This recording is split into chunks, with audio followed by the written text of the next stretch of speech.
ನಿರ್ಮಾಣ ಮಾಡಿದ್ದಾರೆ.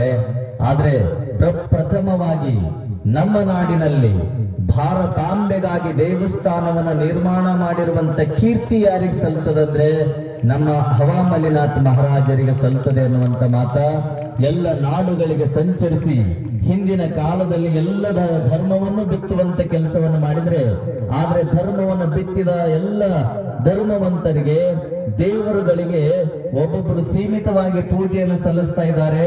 ಆದ್ರೆ ಎಲ್ಲ ಜಾತಿಯವರಿಗೂ ಸಹಿತ ಎಲ್ಲ ಧರ್ಮದವರಿಗೂ ಸಹಿತ ದೇವರುಗಳು ಬೇರೆ ಬೇರೆ ಎಲ್ಲಾ ಜಾತಿಯವರಿಗೆ ಎಲ್ಲಾ ಧರ್ಮದವರಿಗೆ ರತ್ನಗಳು ಹಾಗೆ ಕಂಗೊಳಿಸಿರುವವು ಯಾವುವು ಅಂದ್ರೆ ಅವು ದೇವರುಗಳು ಅನ್ನುವಂತ ಮಾತುಗಳನ್ನು ಹೇಳುವವರು ನಮ್ಮ ಹವಾಮಲಿನಾಥ್ ಮಹಾರಾಜರು ಅನ್ನುವಂತ ಮಾತು.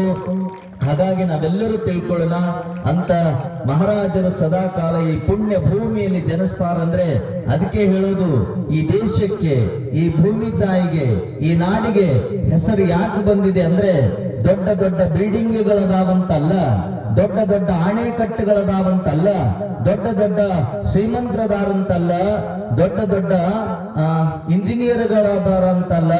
ಈ ದೇಶಕ್ಕೆ ಹೆಸರು ಬರಲು, ಈ ದೇಶಕ್ಕೆ ಬೆಲೆ ಬರಲು ಕಾರಣ ಏನು ಅಂದ್ರೆ ಧರ್ಮವನ್ನು ಉಳಿಸುವುದು, ಎಲ್ಲರಿಗೂ ಭಕ್ತಿಯ ಮಾರ್ಗವನ್ನು ತೋರಿಸುವಂತೆ ಇಂಥ ಮಹಾರಾಜರು ಹುಟ್ಟಿದ್ದಕ್ಕಾಗಿ ಈ ದೇಶಕ್ಕೆ ಬೆಲೆ ಇದೆ ಅನ್ನುವಂತ ಮಾತುಗಳನ್ನು ನಾವು ತಿಳ್ಕೊಳ್ಳೋಣ.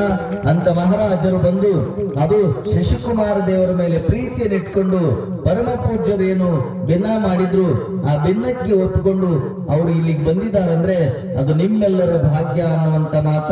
ಅಂತವರು ದೇಶವನ್ನು ಸುತ್ತಿ ಎಲ್ಲಾ ಕಡೆ ಸಂಚಾರಗೈದು ಧರ್ಮದ ರಕ್ಷಣೆಯನ್ನು ಮಾಡುವಂತ ಹವಾಮಲಿನಾಥ್ ಮಹಾರಾಜರು ಇಂದು ನಿಮ್ಮೂರಿಗೆ ಬಂದಿದ್ದಾರಂದ್ರೆ ಅದು ನಿಮ್ಮೆಲ್ಲರ ಪುಣ್ಯ ಅನ್ನೋದಕ್ಕಿಂತ ಅದು ಶಶಿಕುಮಾರ ದೇವರ ಕೃಪಾಶೀರ್ವಾದದಿಂದ ಅವರು ಇಲ್ಲಿಗೆ ಬಂದಿದ್ದಾರೆ ಅನ್ನುವಂತ ಮಾತನ್ನ ತಾವೆಲ್ಲ ತಿಳ್ಕೊಳ್ಬೇಕು.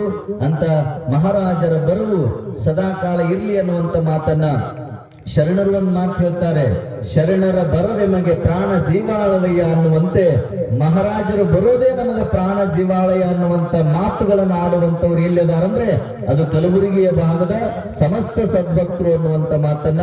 ಅಂತ ಮಹಾರಾಜರ ಆಶೀರ್ವಾದ ಸದಾಕಾಲ ನಿಮ್ಮ ಮೇಲೆ ಎಲ್ಲರ ಮೇಲೆ ಇರ್ಲಿ ಅನ್ನುವಂತ ಮಾತನ್ನು ಹೇಳಿ ಮುಂದಿನ ಕಾರ್ಯಕ್ರಮವನ್ನು ನಮ್ಮ ಗದಿಗೆ ಮಠದ ಪರಮ ಪೂಜ್ಯರು ನೆರವೇರಿಸಿಕೊಡ್ಬೇಕಾಗಿ ವಿನಂತಿ.